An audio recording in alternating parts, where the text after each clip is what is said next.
Fresh Eyes Challenge is a 10-day mini course by Love Life Drawing, and it claims to be a proven way to accelerate your figure drawing progress. So I thought, good enough for me, I'll give it a go. And actually I hated a lot of it. I'm going to explain why I think actually you should do it as well if you are trying to improve your figure drawing, life drawing skills. The equipment you need for this challenge are an A3 sketchbook, some pencils. I use carbon pencils and charcoal pencils, and at some point charcoal sticks as well, and an eraser. You also need to use the 2D model, which is linked through the challenge. It's an online version or a cutout version. I use the cutout version. I wouldn't actually recommend that, but you'll see why. So the aims of this challenge are to help you get better at life drawing. It does this by trying to teach you to see the angles and forms of the rib cage compared to the pelvis, how the head relates to the torso, how the shoulders move and are connected to the arm bones, and the leg bones connected to the torso. Isn't that like a kid's song? Anyway, it starts by simplifying things down into 2D using stickish model figures. A male, I called him Dave. Hi Dave. A female, I called her Brenda. Hi Brenda. And a side-on androgynous, let's call them Sam. Hi Sam. You can use these models to replicate the poses you see before drawing either Dave, Brenda or Sam, and then moving on to drawing the actual models without the stickish figures. It then swaps to 3D later on in the challenge, which is kind of when I started to enjoy it more.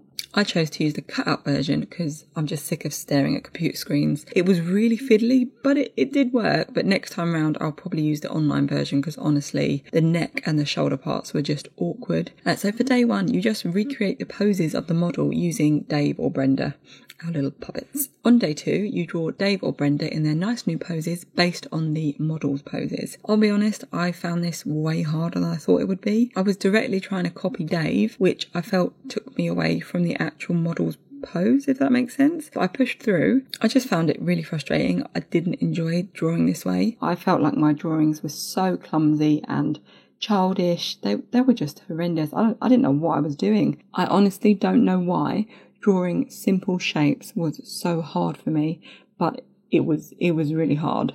It's time to move on to drawing Sam now, the side-on view. It's very similar to day 1 and 2, but I found it really frustrating again trying to draw the side-on view. I just felt like the arms and the legs were coming out in weird proportion, the angles were off. I kept correcting myself, and I was just questioning why I was drawing Sam at all instead of the actual model. But I stuck with it and moved on to the next day, day 4. And when I realised day 4 and day 3 are the same, I almost gave up, I'm not going to lie. I pushed through though, just because I wanted to get to day 5. I was, however, really beginning to notice my flaws. I was making the torso too long, the limbs too short or too long, not pushing the pose far enough, straightening the torso out, just straightening everything out. It was all coming to light with every bad drawing that I was doing. I mean, it didn't help that I do all of my drawings with a 4-month-old in my lap, but that's life. You got to work with what you got, right? And on day 5, finally, we wave goodbye to our new friends and start drawing without them, straight from the model, but still in 2D. And I was a bit relieved not to be using the 2D model anymore. And it felt more familiar drawing straight from the actual pose, the actual model, because I guess that's what I've been doing in life drawing classes. But I see why the 2D model was so helpful now and so useful, even if I'd begun to despise my new little 2D mates. Day 6 is where foreshortening came into play and the introduction of 3D into the drawings, and I don't feel like I got it with foreshortening. I still don't. That's one thing I need to go back over. I do feel like this is the one part of the course that could have been explained a bit more in depth, or maybe I'm just horrendous at foreshortening, but I point blank gave up on the last drawing and just moved on to day 7. Looking through it again, I wasn't finding the end point of the limb in relation to another part of the body, so I need to practice that again basically. But yeah, I don't feel like that was explained very well in the challenge. Day 7 is where 3D explodes onto the scene like a breath of fresh air. Goodbye 2D. Now we are drawing rotated torsos using simple 3D shapes for the pelvis and the ribcage. I started to actually really enjoy the challenge by this point. I felt like I was actually seeing some improvement, particularly with the proportions, and most importantly, I could see where I was going wrong. Seeing what's going wrong is the first step in fixing it in future drawings. The step-by-step approach to this mini course, going from 2D to 3D and building on previous skills, is one of the reasons why I think this course is really beneficial. What did the 0 say to the 8? Nice belt. As curvy as number 8 itself, day 8 is about twisting the torso in 3D and seeing how the ribcage and hips rotating and tilting in different ways influences the pose. I did find this quite difficult, but also it really taught me to look at the ribcage and the hips kind of being set, and actually the sort of the soft tissue in the middle is what's rotating.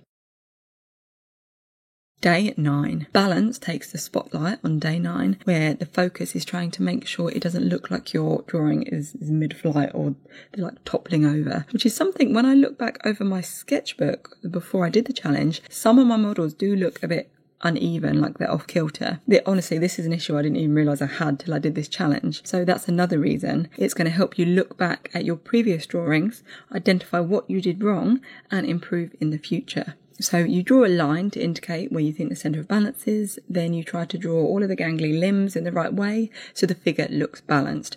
It's not easy, but a lot of the time in figure drawing, the models are putting a lot of their weight just on one leg, kind of a bit like how you stand when you're just, in a queue or something. So it's trying to get us to try to understand how to indicate that weight shift in a drawing. That's one of the nicest things about this course. It's helping you start to think about how different parts of the body influence each other. They say that you should know how to do everything in this challenge before things like gesture and anatomy, so these are kind of the foundational skills that you need to learn. Now it was time to put it all together, mash all those days learning together and see what comes out. And doing this, I tried to put a bit more shading in it. I mean, the first and second drawing, I just think were naff because I was knackered when I was drawing them. So, but by the third, fourth, fifth, I actually think I saw a bit of improvement. But what do you think? Do you think I improved as I went along? I think the thing that this has taught me most is what my common mistakes are. And I think that is the biggest takeaway from this course. Just looking at proportions in simple shapes has been so helpful, and just drawing them again and again and again, it was forcing you to practice, has really helped me translate that into my actual figure drawings. Having the 2D model somehow really made me sort of correct the length of the arms and the legs and realise that I was doing the torso and the pelvis too far apart. And that's one of the biggest reasons why I think you should consider doing this challenge, because it will help you see actually where you're going wrong in a way that I don't even know how it does it. It just does. It just by drawing those set dimensions of those actual little stick figures, you realise when you're drawing the actual figure that the dimension you're drawing is wrong. I don't know if that makes sense, but that's how my brain does it now, so it obviously did something.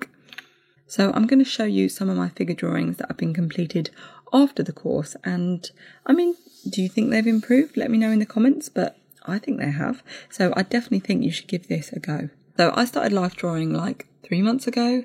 Arlen, my youngest, was like 5 weeks old. So yeah, 3 months. God, now that's how I tell how time has passed on the age of my children. That is my life now. Goodbye, personality. Hello, motherhood. Anyway, so I chose to do this challenge to give me a little boost for my life drawing sessions. And I think it really has given me a step forward in a short amount of time. Most importantly, it's highlighted the importance of practice and reflecting on my drawings as I'm drawing them. In the description, I'll leave a link to the Love Life Drawing website where you can get all of the details about this 10-day challenge. A huge credit to the guy who made this, called Kenzo, and his mum, Meiko, I think I'm pronouncing that right, for all the info and the work they've got on both their website and their YouTube channel. You guys are brilliant. Teach us your ways, and thank you. I hope you've enjoyed this video. See you in the next one.